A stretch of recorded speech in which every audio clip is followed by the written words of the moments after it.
আমি কিন্তু Switzerland, Canada কিংবা কাশ্মীরে না, ঢাকায় বাংলাদেশেই আছি। অনেকে এই মোটা জ্যাকেট দেখে মনে করতে পারেন ভাই কি বরফের দেশে গেলেন কিনা। তবে গত বছর যখন কাশ্মীরে যাই তখন এই হেভি জ্যাকেটটা কিনছিলাম। কেনার সময় মনে হয়েছে যে এটা কাশ্মীরের পরে আর জীবনে কখনো পরতে হবে না, কিন্তু ঢাকায় যে পরিমাণে শৈত্যপ্রবাহ পড়ছে ভাই, ট্রাস্ট মি, অনেক ঠান্ডা লাগতেছে, যার পরে এটাকে আলমারি থেকে বের করতেই হইলো, যা কাজে লেগে গেছে অন্তত পক্ষে। সো অনেক কথা বললাম জ্যাকেট আর শীত নিয়ে। এবার চলে এসে আমাদের আজকের ভিডিওর মূল যে সাবজেক্ট, সেটা হচ্ছে Oppo A77s। এটা হচ্ছে অপ্পোর নতুন ফোন, মিড রেঞ্জের একটা ফোন, যেটা লঞ্চ করা হয়েছে 24,990 টাকায়, 128GB ভেরিয়েন্টটা। এবং এই ফোনটা খুব অল্প সময়ের জন্য আমাদের হাতে ছিল। আজকের ভিডিওতে আমি আপনাদেরকে আমার ইনিশিয়াল যে ইমপ্রেশনটা বা এই ফোনটার কিছু জিনিস আমরা আলোচনা করব, খুব ইনডেপথ রিভিউতে যেতে পারবো না। সো প্রথমে আমি এই ফোনের বক্সের কন্টেন্টটা নিয়ে বলে দিই। ফোনের পাশাপাশি বক্সের ভেতরে আপনারা একটা 33 ওয়াটের চার্জার পাবেন, উইচ ইজ রিয়েলি গুড। সেই সাথে USB Type-C কেবল পাবেন, ইউজার ম্যানুয়াল পাবেন এবং একটা সিম ইজেক্টর পিন পাবেন। সাথে একটা ব্যাক কভার পেয়ে যাবেন, যেটা একটা টিপিক্যাল TPU কেস।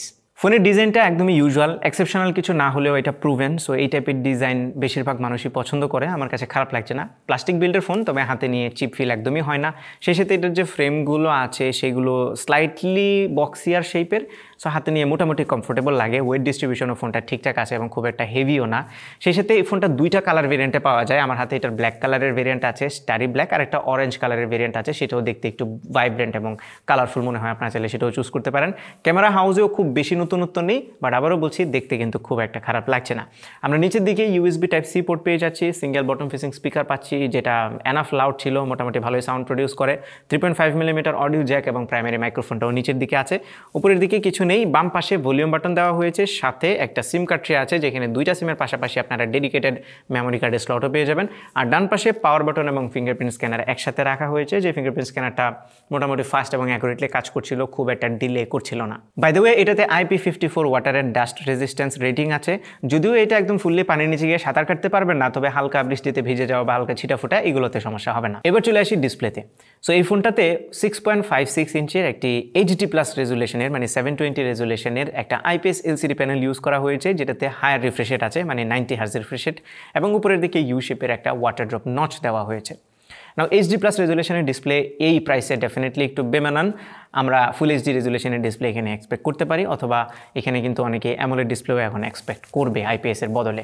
তবে এটা 90 Hz খুব স্মুথ এক্সপিরিয়েন্স দিচ্ছিল, আমি কোনো সমস্যা ফেস করিনি। অ্যানিমেশনগুলো, স্ক্রোলিংগুলো খুব স্মুথ ছিল। সেই সাথে ডিসপ্লের কালার রিপ্রোডাকশনও ভালো ছিল, কোনো ধরনের ভিউইং অ্যাঙ্গেলে ইস্যু নেই, কালার নেগেটিভিটিও নেই।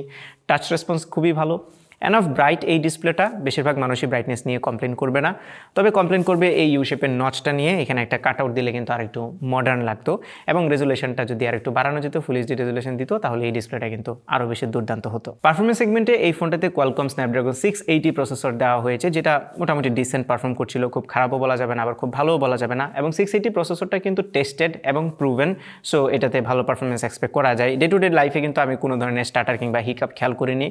8GB র্যাম কিন্তু মাল্টিটাস্কিংও ভালো সাপোর্ট দিচ্ছিল, তবে খুব হেভি মাল্টিটাস্কিং এটা দিয়ে পসিবল না। গেমিংয়ের কথা যদি বলি, তাহলে আমি কল অফ ডিউটি মোবাইল এবং পাবজি এই দুইটা গেম খেলার চেষ্টা করেছি, অ্যান্ড লো গ্রাফিক্সে এটা মোটামুটি ভালোই হ্যান্ডেল করতে পারছিল। সফটওয়্যার সাইডে Android 12-এর উপরে ColorOS আছে, এবং ColorOSটা কিন্তু অনেক অপটিমাইজড। টাইম টু টাইম এটা আরও বেটার হচ্ছে। অ্যান্ড অ্যান্ড্রয়েডের যে টপ ইউআইগুলো আছে, টপ 2-3টা ইউআইয়ের মধ্যে কিন্তু এখন এই ColorOSটাকে রাখা যাবে। খুবই ক্লিন, মিনিমালিস্টিক এবং ইনটুইটিভ একটা ইউআই। খুব একটা বেশি ব্লোটওয়্যার নাই, দু একটা আছে, সেটাও আপনি আনইনস্টল করতে পারবেন। সো সফটওয়্যার নিয়ে কোনো কমপ্লেন নেই, এবং ওপ্পোতে আপডেটও মোটামুটি রেগুলারলি আসে। সো সফটওয়্যার সাইডে কোনো সমস্যা নেই। ছবি তোলার জন্য এই ফোনটার পেছনে দুইটা ক্যামেরা আছে। প্রাইমারিটা হচ্ছে 50 মেগাপিক্সেলের, আর একটা 2 মেগাপিক্সেলের সেকেন্ডারি ডেপথ সেন্সর আছে। অ্যান্ড প্রাইমারি ক্যামেরার ছবির ডে লাইটে মোটামুটি ভালো ছিল, ভালোই ডিটেল রক্ষা করতে পারছিল এই ক্যামেরাটি, মোটামুটি শার্পও। কালারগুলো আমার কাছে ভালো লেগেছে, এটা close two true to life colour provide করতে পারছিল, খুব একটা শিফটিং আমি দেখছিলাম না। ফেস্টুনগুলো ভালো লাগছিল দেখতে।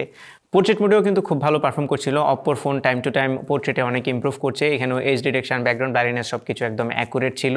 আর এখন যেহেতু একটু কুয়াশাচ্ছন্ন পরিবেশ এবং লাইটটাও একটু ডিম টাইপের, যে কারণে ছবিগুলো মাঝে মধ্যে আমাদের কাছে পছন্দ হচ্ছিল না। পরে আবার চিন্তা করলাম যে না, এটা তো আসলে ওয়েদারের কারণেই।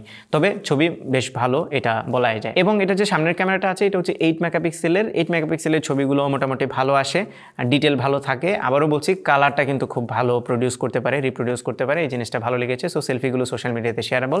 সামনের পোর্ট্রেট মোডেও কিন্তু খুব ভালো রেজাল্ট আসে। তবে সামনে পেছনে দুই ক্যামেরারই লো লাইটের যে পারফরমেন্স, সেটা বলবো আমি অ্যাভারেজ ছিল। আর ভিডিওতে আপনারা 1080-র অপশনই পাবেন, 1080 30 FPS-এ রেকর্ড করতে পারবেন, কোনো স্টেবিলাইজেশন নেই। তবে ক্যামেরা সেকশনে আমার কাছে মনে হয়েছে একটা আলট্রাওয়াইড শুটে যদি দেওয়া যেত এই প্রাইসে, তাহলে আরেকটু দুর্দান্ত হতো। এবার চলে এসে ব্যাটারিতে। সো এই ফোনটাতে 5000 mAh এর ব্যাটারি দেওয়া হয়েছে, সাথে 33 ওয়াটের ফাস্ট চার্জার। সো খুব দ্রুত চার্জ হবে এই ফোনটি এবং একবার চার্জ করলে আপনারা ইজিলি একদিন পার করতে পারবেন। যদিও 90 হার্জ একটু ব্যাটারি হাঙ্গরি, তবে এখানে 720p ডিসপ্লে দেওয়ার ফলে কিন্তু আবার ব্যাটারিটা একটু কম খাবে।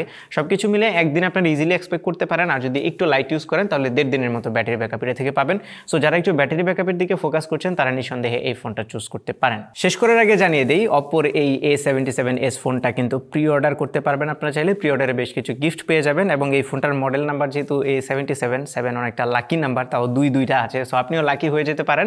আমি প্রি অর্ডারের ডিটেলগুলো ডিসক্রিপশনে দিয়ে দেবো, আপনারা চাইলে এটা প্রি অর্ডার করতে পারেন। ওকে, সো ফাইনালি যদি আমরা কনক্লুড করি তাহলে এই প্রাইসের ডেফিনেটলি এই ফোনটার কয়েকটা জায়গাতে একটু ইমপ্রুভমেন্ট দরকার ছিল, যেমন ডিসপ্লে রেজুলেশনটা একটু বাড়ানো দরকার ছিল, আর একটা আলট্রা ওয়াইড শুটার দিয়ে দিলে অনেক ভালো হতো।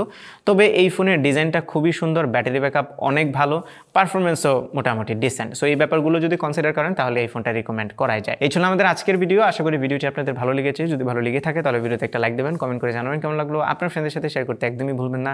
আমাদের পেজে ফলো এবং চ্যানেলে সাবস্ক্রাইব তো মাস্ট। দেখা হবে পরবর্তী ভিডিওতে। Till then take care. আসসালামু আলাইকুম।